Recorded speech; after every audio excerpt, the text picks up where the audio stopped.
Lightroom වලට interesting ඔයාලා හැමෝම සාදරයෙන් පිළිගන්නවා SL GoPro Boy ක්‍රියේටිව් කෝණගෙන තවත් interesting Lightroom mobile preset video එකකට. අද අපි කතා කරන්නේ preset series එකේ 25 වෙනි preset එක ගැන. අපි මේ වෙනකොට Lightroom preset 24ක් කතා කරලා තියෙනවා. ඉතින් මේ preset 24න් එකක් හරි ඔයාලට මග ඇරුණා නම් ඔන්න අමතක නොකර එන්න අපේ channel එකට ඇවිල්ලා මේ preset 24ම try කරලා නොමිලේම ඔයාලගේ mobile phone එකට download කරගන්න කියලා ඔන්න මම ආරාධනා කරනවා. ඉතින් අදත් ගෙනල්ලා තියෙන්නේ සුපිරි preset මම ගොඩක් වෙලාවට try කරන්නේ dark tone එකක් තියෙන preset. ගොඩක් අය මගෙන් ඉල්ලීම් කරලා තිබ්බා ටිකක් bright පැත්තට බර වෙන preset එකක් අරගෙන එන්න කියලා. ඉතින් ඒ ඉල්ලීමට ප්‍රතිචාරයක් විදිහට තමයි ඔන්න අද preset එක මම අරගෙන ඇවිල්ලා තියෙන්නේ. ඉතින් ඔයාලට sample photos බලා ගන්න පුළුවන් screen එකේ ඔයාලට idea එකක් ගන්න පුළුවන්. අද අපි හදා ගන්න හදන preset එක මොන වගේ look එකක්ද තියෙන්නේ කියලා. ඉතින් අපි preset series එකේ මුල්ම වීඩියෝ එකක කතා කරා ඔයාලට මතක ඇති bright leaf කියලා preset එකක් ගැන. bright leaf කියන preset එකෙන් මම ගොඩක්ම focus කරේ GoPro users ලව. හැම කෙනෙක් ගාවම GoPro device එකක් නැති නිසා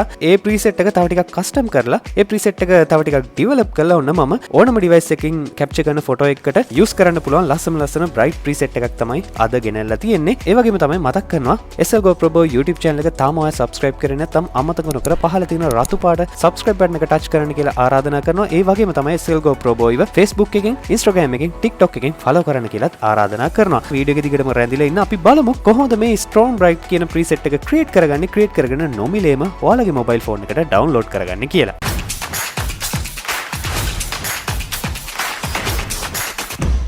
අද අපි කතා කරන strong bright කියන preset එක create කරගන්න මම use කරන්නේ මෙන්න මේ photo එක සුපුරුදු පරිදි මගේ සුපුරුදු device එකෙන් capture කරපු photo එකක් තමයි මේක. ඓතිහාසික මහනුවර නගරයේ වැවරවුම තමයි මේ තියෙන්නේ. ඉතින් හිතන වෙන ලස්සන නිස්කලංක තැනක්. මහනුවර පැත්තට යන කෙනෙක් ඉන්නවා නම් ඔන්න මම ආරාධනා කරනවා වැවරවුම වටේ රවුමක් දාන්න අමතක කරන්න එපා. ඉතින් මේ මතක් කිරීමත් එක්ක මම මුලින්ම යනවා light panel එකට මේ විදිහට. ඉතින් light panel එකේ සුපුරුදු settings ටික ඔයාලට බලා ගන්න පුළුවන්. මම මෙතනින් exposure එකේ value එක අරගෙන යනවා 0.74 වෙනකම් මේ විදිහට. contrast එක +21, highlights -100, shadows +35. පහළට ගියාම ඔයාලට බලා ගන්න පුළුවන් white spy එකේ value එක +15. අවසානයේ තියෙනවා black spy එකේ value එක -11. හරි. ඔන්න අපි light panel එකේ basic settings ටික මේ විදිහට edit කරගන්නවා. මම ඊළඟට යන්නේ curve tone එකට. curve tone එක ගැන කතා කරනකොට මම හැම preset video එකකම කතා කරනවා මේ curve tone එක ගැන ටිකක් ගැඹුරින්. Lightroom වලින් ඉස්සරහට editing කරන්න බලාපොරොත්තු වෙන ඉන්න කෙනෙක් නම් Lightroom වලින් තමන්ගේම photos තනියෙන්ම edit කරගෙන social media upload කරගන්න කැමති කෙනෙක් ඉන්නවා නම් මම recommend කරනවා ඒ අයට මෙන්න මේ curve tone. එහෙම නැත්නම් මේ curve panel එකේ point lineup add කරගන්න එක ගැන හොඳ අවබෝධයක් ඔයාලා තියාගන්න. ඒක ඔයාලට Lightroom වලින් ඉස්සරහට editing කරනකොට අනිවාර්යයෙන්ම වැදගත් වෙන tool එකක් වෙයි. හැමදාමත් කරනවා වගේ මම settings ටික clipboard එකට copy කරගෙන තියෙනවා. මම මේ විදිහට උඩ dot තුන touch කරලා මෙතනින් paste settings දෙන්නම්. ඔයාලට බලා ගන්න පුළුවන් අද අපි කතා කරන strong bright preset එකේ point lineup එක කොහොමද add වෙන්නේ කියලා. ඔයාලට බලා ගන්න පුළුවන් මම පහළම point එක ටිකක් උඩට අරගෙන ඇවිල්ලා දෙනවා. ඒ වගේම තමයි මම මැදින් additional point දෙකක් add කරගෙන තියෙනවා. මම ඊළඟට යන්නම් red color එකට. red color එකේ ඔයාලට බලා ගන්න පුළුවන් අපි කිසිම point lineup එකක් add කරගෙන නැහැ. මම ඊළඟට යන්නම් green color එකට. green color එකත් ඒ හා සමානම තමයි. මම කිසිම point lineup එකක් මෙතනදී add කරගෙන නැහැ. මම යන්නම් අවසානයේ තියෙන blue color එකට. ඔයාලට blue color එකේ බලා ගන්න පුළුවන් මම පොඩි curve tone එකක් මෙතනදී add කරගෙන තියෙනවා. පහළම point එක පොඩ්ඩක් විතර මම උඩට අරගෙන ඇවිල්ලා තියෙනවා. ඒ වගේම තමයි ඔයාලට බලා ගන්න පුළුවන් මැදින් මම additional point එකක් තව add කරගෙන තියෙනවා. ගොඩක් අය අහලා තිබ්බා කොහොමද මේ point lineup එකේ settings මම paste කරගන්නේ කියලා. ඉතින් මම මේ preset video එක record කරන්න කලින් මේ preset එක හොඳට අධ්‍යයනය කරනවා. ඒ වගේම තමයි මම මේ preset එක ගොඩක් customize කරනවා. ඉතින් ඒ customize කරලා අවසානයේ දෙන result එක තමයි ඔයාලට මේ preset එකක් විදිහට video එකකින් අරගෙන එන්නේ. ඒ settings ටික තමයි මම මේ විදිහට කලින්ම copy කරගන්නේ. ඉතින් කලින් copy කරගෙන video එක record කරන වෙලාවට තමයි මම මේක paste කරගන්නේ. මම හිතනවා ඒ හා සම්බන්ධ ගැටලු තියෙන කෙනෙක් නම් ඔන්න එයාලගේ ගැටලුව निराකරණය වෙන්නේ නැති කියලා. හරි. curve tone එකේ වැඩ ටික මේ විදිහට ඉවර කරගන්නවා. මම උඩ done එක touch කරලා panel එකෙන් exit වෙනවා. අපි මේ වෙනකොට light panel එකේ තියෙන සම්පූර්ණයෙන්ම settings ටික හදාගෙන ඉවරයි. මම ඊළඟට යන්නේ color tool එකට. color tool එකේදී ඔයාලට බලා ගන්න පුළුවන් අපේ සුපුරුදු basic settings ටික. මම මෙතනින් temperature එකේ value එක -6 කරගන්නවා. පහලින් වලට tint එක තියෙනවා. මම tint එකේ value එක 0 තියාගන්නවා. vibrance එක +36, saturation එක +11. ඔන්න අපි color panel එකේ basic settings ටික මේ විදිහට edit කරගත්තා. මම ඊළඟට යනවා color mix tool එකට. color mix tool එකේදී ඔයාලට මුලින්ම බලා ගන්න හම්බෙන්නේ red color එක. red color එකේ hue එක මම අරගෙන ඉන්නවා -12 වෙනකම් මේ විදිහට. saturation එක +14, luminance by එකේ value එක +18. හරි. මම ඊළඟට යනවා orange color එකට. orange color එකේදී hue එක -11, saturation එක +24, luminance by එක එක +59. මම ඊළඟට යන්නම් yellow color එකට. yellow color එකේදී hue එක -31, saturation එක +2, luminous bar එක +22. මම ඊළඟට යන්නම් green color එකට. green color එකේදී hue එක -62, saturation එක +100, luminous එක +29. මම ඊළඟට යන්නම් magenta color එකට. magenta color එකේදී hue එක +2, saturation එක -100, luminous එක -35. මම යන්නම් blue color එකට. blue color එකේදී hue එකේ value එක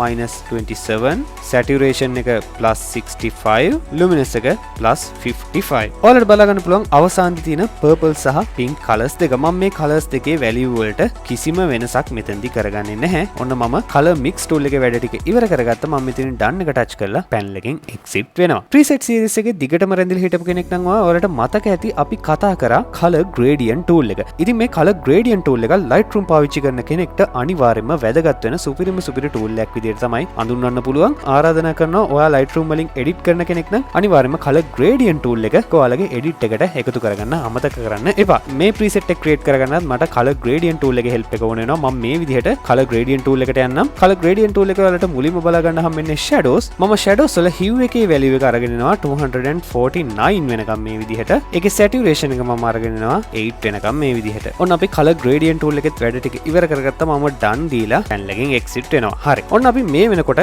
light panel එක ඒ වගේම color panel එකෙත් settings ටික සම්පූර්ණයෙන්ම edit කරගෙන ඉවරයි. මම photo එකට touch කරලා පෙන්නනම් ඔයාලට බලා ගන්න පුළුවන් original photo එකේ ගොඩක් අඳුරු look එකක් තමයි තියෙන්නේ. ඔයාලට හොඳට බලා ගන්න පුළුවන් ගස්වල පාට මොන වගේද කියලා. ගස්වල ගොඩක් අඳුරු ගතියක් තමයි තියෙන්නේ. ඒ වගේම තමයි වටපිටාවත් ටිකක් dark tone එකක් තමයි තියෙන්නේ. හැබැයි අපි මේ දැන් edit කරගෙන තියෙන edit එකෙන් පස්සේ ඔයාලට බලා ගන්න පුළුවන් ගොඩක්ම හොඳ bright look එකක් bright tone එකක් අපේ මේ photo එකට add වෙලා තියෙනවා. ඉතින් මම වීඩියෝ එකේ මුලදීම කිව්වා ඔයාලට මේ preset නොමිලෙම download කරගන්න chance එකක් තියෙනවා කියලා. ඔයාලට කරන්න තියෙන පුංචි දෙයයි යන්න පහළ description එකට. description එකේ සම්පූර්ණයෙන්ම විස්තරයක් දීලා තියෙනවා මේ preset එක කොහොමද හරියටම download කරගන්නේ කියලා. ඒ විස්තරේ හරියට කියවලා මේ preset එක download කරගෙන ඔයාලගේ preset gallery එකටත් එකතු කරගන්න කියලා ඔන්න මම ආරාධනා කරනවා. ඉතින් මේ preset එකේ තවත් වැඩ කිහිපයක් තියෙනවා අපිට කරගන්න. මම ඊළඟට යන්නේ effect panel එකට. මේ විදිහට effect panel එකේ ඔයාලට බලා ගන්න පුළුවන් සුපුරුදු settings ටික මම මෙතනින් text එකේ value එක -21 කරගන්නවා මේ විදිහට. clarity එක +12, dehash එක +10, vignette එක -19, midpoint එකේ value එක 30 කරගන්නවා මම මේ විදිහට. feather එකේ value එක 60. effect panel එකේ පහළට යද්දී ඔයාලට බලා ගන්න පුළුවන් highlights වලට පහලින් තියෙනවා grain කියලා tool එකක්. අද preset එකට මම මේ grain කියන tool එකෙත් පොඩි help එකක් ගන්නවා. grain එකේ value එක මම අරගෙන ඉන්නවා 4 වෙනකම් මේ විදිහට.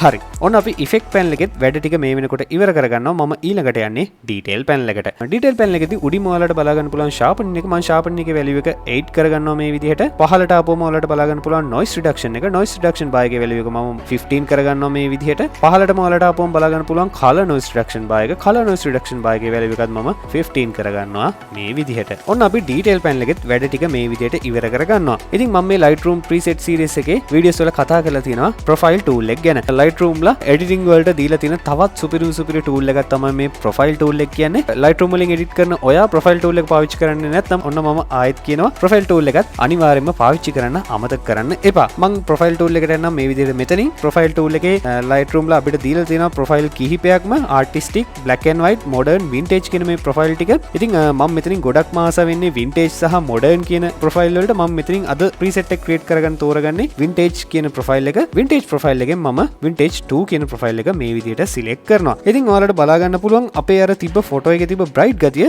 ඇහැට ගොඩක් cool වෙන විදිහට අපේ photo එකට මේ profile එක add වුණා. මම ආයෙත් අයින් කරලා පෙන්නන්නම්. ටිකක් rough worm වෙච්ච look එකක් තමයි තියෙන්නේ. මම මේ විදිහට profile tool එකට ගිහිල්ලා vintage 2 කියන එක add කරපු ගමන් ඔයාලට බලා ගන්න පුළුවන් photo එකට ලස්සන cool look එකක්, cool tone එකක් add වුණා. ඉතින් මම මේ profile tool එකේ value එක තව පොඩ්ඩක් අඩු කරගන්නම්. මම මේ value එක අරගෙන එනවා 77 වෙනකම් මේ විදිහට. ඔන්න අපි profile tool එකෙත් වැඩ ටික ඉවර කරනවා. මම right එක දීලා panel එකෙන් exit වෙනවා. ඔන්න අපි අද කතා කරන strong bright කියන preset එක මේ වෙනකොට අපි create කරගෙන ඉවරයි. මම හැමදාමත් කරන වගේ මේ preset එක අපේ preset gallery එකට එකතු කරගන්නම්. මේ විදිහට උඩ dot තුන touch කරලා create preset යනවා මම මේ විදිහට. මෙතනින් මම තෝරනවා මගේ tutorial preset group එක. මෙතනින් මම preset එක නමක් දෙනවා strong bright. done right. ඉතින් ඔයාලට බලා ගන්න පුළුවන් අපේ preset එක අපේ preset group එකට add වුණා. ඉතින් මම හැමදාමත් කරනවා වගේ තවත් sample photos කීපයකට අපි අද මේ හදාගත්ත preset එක apply කරලා පෙන්නන්නම්. preset panel එකට යනවා, tutorial preset group එකට යනවා, strong bright ඇප්ලයි කරනවා. ඉතින් ඒ වගේම තමයි ආරාධනා කරනවා තාමත් ඔය SL GoPro Boy YouTube channel එක subscribe කරේ නැත්නම් අනිවාර්යයෙන්ම පහළ තියෙන රතු පාට subscribe button එක ඔබලා අපේ මේ preset collection එකට දායක වෙන්න කියලා ඔයාලට ආරාධනා කරනවා. ඒ වගේම තමයි ඔයා FB user කෙනෙක් නම් එන්න SL GoPro Boy Facebook page එකට මේ විදිහට edit කරපු ගොඩක් photos ඔයාලට බලා ගන්න පුළුවන්. ඒ වගේම තමයි Lightroom සම්බන්ධ වෙන ගොඩක් articles උත් ඔයාලට එතනින් බලා ගන්න පුළුවන්. මතක් කරනවා SL GoPro Boy ව Instagram එකේ follow කරන්න අමතක කරන්න. ඒ වගේම තමයි මතක් කරනවා SL GoPro Boy TikTok platform එකට ඔන්න join වෙලා ඉන්නවා. ඔයා TikTok user කෙනෙක් නම් අමතක නොකර SL GoPro Boy ව follow කරන්න කියලා ආරාධනා කරනවා. ඉතින් මේ මතක් කිරීමත් එක්ක ඔන්න අදට සමුගන්නවා. ආරාධනා කරනවා ලබන සතියේ සෙන්සුරාදා හවස 6ට ලෑස්ති වෙලා ඉන්න අලුත් මරුත් preset එකක් ඔයාලගෙම කරගන්න. එතකන් ගිහින් එන්නම් ක්‍රියේටිව් වල හැමෝටම සුබම සුබ දවසක් වෙන්න කියලා ප්‍රාර්ථනා කරනවා.